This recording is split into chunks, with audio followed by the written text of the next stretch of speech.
Good morning. എനിക്ക് വേണ്ട. എന്നും രാവിലെ ഞാനിങ്ങനെ ഓടി വരുന്നേ, നിനക്കിത് തരാനാ? ഞാനും തരും ഈ ചൂലുകൊണ്ട്. നെഞ്ചിനുള്ളിൽ നീയാണ്, കണ്ണിൻ മുന്നിൽ നീയാണ്, കണ്ണടച്ചാൽ നീയാണ് സൈനബ.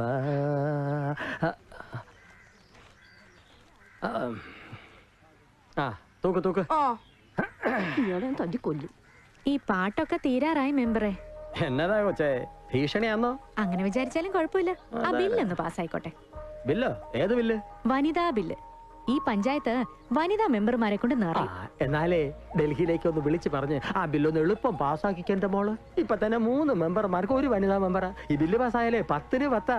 ഓ, സുന്ദരിമാരായ മെമ്പർമാരെ കൊണ്ട് ഈ പഞ്ചായത്ത് ഒരു പൂങ്കാവനമാകും. അപ്പൊ ഞാനൊരു പൂമ്പാറ്റയായി ഇങ്ങനെ പാറി പാറി പറന്ന് നടക്കും. ഓ സൈനബ, പൂവുകൾ തണ്ടം പൂമ്പാറ്റ, പൂവിലുറങ്ങും പൂമ്പാറ്റ, പൂമ്പൊടി പൂശും പൂമ്പാറ്റ, പൂന്തേന്നുകുരും പൂമ്പാറ്റ.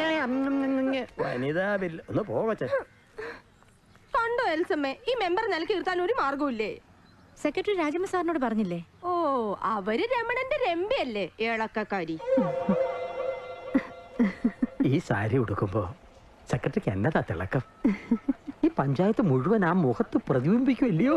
അവിടുന്ന് കള്ളൻ. സത്യം. ആ മൂക്ക്, ആ കണ്ണുകൾ, കണ്ണുകൾ ഈരണ്ടാൽ ഇന്ത കണ്ണുകൾ ഈരണ്ടാൽ ഇന്ത കണ്ണുകൾ. ആ റോഡ് ടാറിടുന്ന കാര്യം സെക്രട്ടറിയുടെ അടിയന്തര ശ്രദ്ധയിൽപ്പെടുത്താനാണ് ഞാൻ രാവിലെ തന്നെ കാണാമെന്ന്. എവിടാ ടാറിടുന്നത്? ഞങ്ങൾ രണ്ടാളും കൂടെ സൗകര്യം ഉള്ളിടത്ത് ഇട്ടോളാം. ഒപ്പടി ചേച്ചി ഇയാള് പോ. എൽസമ്മയുടെ പത്രത്തിന്റെ ബില്ല. നടക്കാനാണോ ടാറിടുന്നത്? അല്ല, കിടക്കാൻ. ഇയാൾ ഇറങ്ങി പോടോ. 5 ശരങ്ങളും പോരാതെ മന്മഥൻ. മേരി ടീച്ചറെ, കരിപ്പള്ളി സുഗുണം തുടങ്ങിയിരിക്കുന്ന മട്ടിമണലിടിക്കില്ലേ ഈ നാട് നശിപ്പിക്കും. മലകളില്ലാണ്ടായാൽ അറിയാമല്ലോ, ഈ നാട് തന്നെ ഇല്ലാണ്ടാവും. ഇന്നത്തെ പത്രത്തിൽ ഞാനൊരു വാർത്ത കൊടുത്തിട്ടുണ്ട്. അത് പഞ്ചായത്ത് ചർച്ച ചെയ്യണം. ചർച്ച ചെയ്തിട്ടൊന്നും ഒരു കാര്യമില്ല എൽസമ്മേ. കരിപ്പള്ളിയുടെ കാശുകൊണ്ടല്ലേ ഇവിടെ പലരും ഞെളിഞ്ഞു നടക്കുന്നേ. അത് ടീച്ചർ എനിക്കിട്ടൊന്ന് താങ്ങിയതാണല്ലോ.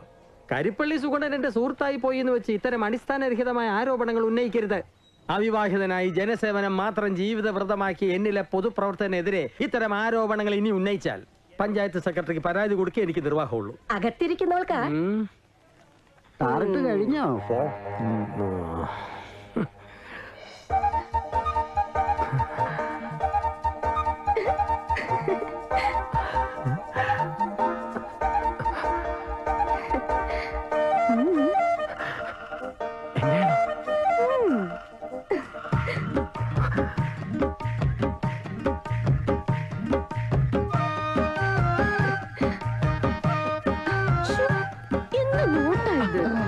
ഇപ്പൊ എനിക്ക് വിശ്വാസമായി ഇത് സ്വപ്നമല്ലെന്ന്.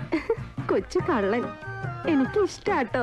എന്നിട്ടാണോ രാവിലെ ഞാൻ ഒരു ഗുഡ് മോർണിംഗ് പറഞ്ഞപ്പോ? അത് പിന്നെ പബ്ലിക്കായിട്ട് അതും ഇതും പറയുമ്പോഴല്ലേ എനിക്ക് ദേഷ്യം വരുന്നത്.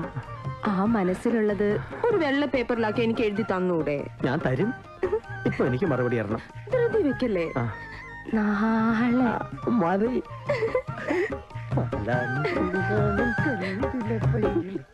എന്താ എൽസമ്മയും പശു വളർത്തൽ തുടങ്ങാൻ പോവാ? ഇതാ ഉണ്ണികൃഷ്ണനാ. ഒരു വൈറ്റ് പേപ്പർ പ്ലീസ്. എന്താ മെമ്പറേ, പുതിയ പത്രവാർത്തക്കാ? അല്ല, മാലമ്പള്ള സിറ്റിയിലെ കുടിവെള്ളക്ഷാമം പരിഹരിക്കുന്നതിന് മുഖ്യമന്ത്രിക്ക് ഒരു പരാതി അയക്കാനാ.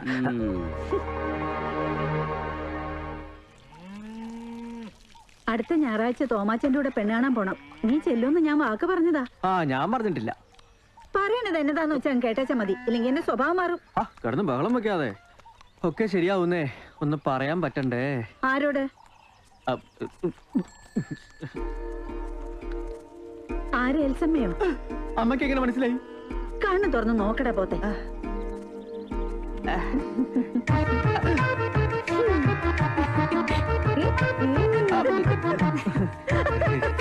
ഒരു കാര്യം അമ്മ അവളോട് പോകാൻ പറ. അമ്മ അവളെ പിടിച്ച് അപ്പുറത്തോട്ട് പോയിക്കേ. ഓ പിന്നെ എൽസമ്മ കണ്ടുന്ന് വെച്ച് കുഴപ്പമൊന്നുമില്ല. ഓടുന്നു. ഇന്ന് എന്നതാ കൂട്ടാൻ? സാമ്പാറോ അവിയലോ? ഓ സാമ്പാർ. അതാവുമ്പോ കുറച്ച് പൊടിയിട്ടിങ്ങ് തിളപ്പിച്ചെടുത്താ മതി. എന്നതായാലും അവൻ കഴിച്ചോളും. എന്നാലും ഇക്കണ്ട പശുവിനെ എല്ലാം കുളിപ്പിച്ചും തൂത്തും തുടച്ചും എല്ലാം വരുമ്പോഴത്തേക്കും കാര്യമായിട്ട് എന്തെങ്കിലുമൊക്കെ ഉണ്ടാക്കി കൊടുക്കണ്ടേ? ഓ അതിനൊക്കെ ആഗ്രഹം ഇല്ലാഞ്ഞിട്ടാണോ? ആവതുണ്ടാവണ്ടേ. വായിക്ക് രുചിയുള്ള എന്നതെങ്കിലും ഉണ്ടാക്കാൻ ഒരാളാവട്ടെ എന്ന് കരുതിയാ പെണ്ണ് കെട്ടാൻ പറയുന്നേ. അതിനവനോട്ട് സമ്മതിക്കത്തുമില്ല. ഇങ്ങ് മാറിക്കേ. ഞാൻ ചെയ്തോളാം. ആഹാ. സൂക്ഷിക്കണേ. ഉം. നമുക്ക് പത്രത്തിലൊരു കല്യാണ പരസ്യം കൊടുത്താലോ മോളെ? നല്ലതാ. ആഹാ. നല്ല ഫോട്ടോസ് ഒക്കെ വരും. ജാതകവും കിട്ടും. പക്ഷെ ഒരു ചെറിയ കുഴപ്പമുണ്ട്. എന്നാ? ചട്ടുണ്ടോ വട്ടുണ്ടോ പെറ്റതാണോ ആരുടെയെങ്കിലും കൂടെ ഒളിച്ചോടി പോയതാണോ എന്നൊന്നും അറിയാൻ പറ്റില്ല. എന്നാ വേണ്ട, ഞാൻ ഇതൊന്നും ആലോചിച്ചില്ല. ശാരദാമോ, ഒരു ഗ്ലാസ് മോരും വെള്ളം കൂടെ അങ്ങ് എടുത്തോ. തോമാച്ചനാ ആലോചനയും കൊണ്ടുള്ള വരവാ. അവൻ കല്യാണം നടത്തുന്ന വാശിയില്ല. ഇതാ വരുന്നോ. ഞാൻ മോരുമെള്ളം എടുക്കട്ടെ. അച്ചോ, ഇതാരാ? എൽസമ്മേനെ കണ്ടത് എന്നതായാലും നന്നായി. അതെ, തൊടുപുഴയെന്ന് ആ സിബിച്ചൻ വിളിയോട് വിളിയാ അടുത്ത ഞായറാഴ്ച പെണ്ണ് കാണാൻ വരട്ടെ എന്ന് ചോദിച്ചോണ്ട്. മറിയാമ്മ ചേട്ടത്തി പറയാന്ന് പറഞ്ഞിട്ട് ഒന്നും പറഞ്ഞില്ലല്ലോ. ഞാനാ ഇപ്പൊ ഒന്നും വേണ്ടെന്ന് പറഞ്ഞത്. അവനെ കണ്ടാലുണ്ടല്ലോ കൊത്തിക്കൊണ്ട് പോവും. നല്ല ഒന്നാം തരം ജീപ്പ് ഡ്രൈവറാ. എന്നാ പറപ്പിക്കലാന്ന് വെച്ചാ നെഞ്ചി നിവർത്തി ഇങ്ങനെ നിന്നാലുണ്ടല്ലോ നെഞ്ചിലെ 20-20 കളിക്കാം. എനിക്ക് ചെറിയ കബഡിക്കുള്ള സ്ഥലം മതി. നീ എന്നാ ഈ കബഡി കളിയൊക്കെ തുടങ്ങിയേ? എന്നതായി വല്ലതും ഒത്തോ? എന്റെ ശാരദാമ്മ, നമ്മുടെ ഉണ്ണിക്ക് പറ്റിയ പുതിയൊരു കേസ് വന്നിട്ടുണ്ട്. ഏലപ്പാറ മഞ്ജു. അല്ല, എന്നാ വായിച്ചു കൊടുക്ക. ഇതാ മോര്. ഓ, മഞ്ജു 21 വയസ്സ്, പൂരൻ നക്ഷത്രം. നാളൊക്കെ ഞാൻ നോക്കിയതാ. 10-ന് 8 പൊരുത്താ. പിന്നെ സാറ്റർഡേ, വെനസ്ഡേ, തേഴ്സ്ഡേ ഇവരൊന്നും കുഴപ്പം ചെയ്യത്തില്ല. എന്ന് വെച്ചാ ശനിയുടെ അപകാരം ഇല്ലാന്ന്. വ്യാഴ സംഭവ സ്ഥലത്തേ ഇല്ല. ബുധൻ 12 പോയി മെടുക്കാൻ. പിന്നെ പെണ്ണിന്റെ കാര്യം, എന്റെ ശാരദാമോ, ബാലംപിള്ള സിറ്റിയുടെ രോമാഞ്ചമായി ഇവള് വരെ മാറി നിൽക്കും. ആ ദേ, ഒന്നും ആലോചിക്കാനില്ല. മഹാലക്ഷ്മി അല്ലേ കയറി വരാൻ പോന്നേ. പിന്നെ ശാരദാമേ, ഈ പെണ്ണ് കാണാൻ ചെല്ലുന്ന കാര്യം അവരോടൊന്ന് പറയണ്ടായോ? ഈ 2 ബസ് മാറി കയറണം, പിന്നെ ഓട്ടോ. വണ്ടി കാശ് കിട്ടിയിരുന്നെങ്കിൽ. കാശ് കൊടുക്കാൻ പറ്റേ? ഇനി ആരാ വരാനുള്ളത് ഇങ്ങനത്തേക്ക്? പെണ്ണിന്റെ അച്ഛന്റെ നമ്പർ ഇതിലുണ്ട്, ഒന്ന് വിളിച്ചു. വിളിക്കണ്ട. പെണ്ണിന്റെ അപ്പൻ ചിലപ്പോ കുരുമുളക് പറിക്കാൻ പോയി കാണും. അതിന് ഒരു പക്ഷെ കുരുമുളക് പറിച്ചോണ്ടിരിക്കോ ഫോൺ ചെയ്യുമ്പോ അത് കൈവിട്ട് താഴെ വീണ് മരിക്കില്ലേ? കല്യാണം മുടക്കരുതെന്ന് പറ ശാരദാമേ.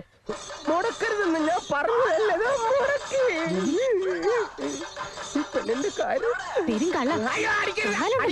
എനിക്ക് ജന്നിയുടെ അസുഖമുള്ളതാണ്. ഇത് അവന്റെ ഫോൺ നമ്പർ തന്നെ. ശാരദാമ്മയുടെ നിന്ന് കാശ് വാങ്ങിക്കാൻ ചുമ്മാ എഴുതിക്കൊണ്ട് വന്നതാ. അമ്പട കള്ള. മോള് വന്നത് നന്നായി.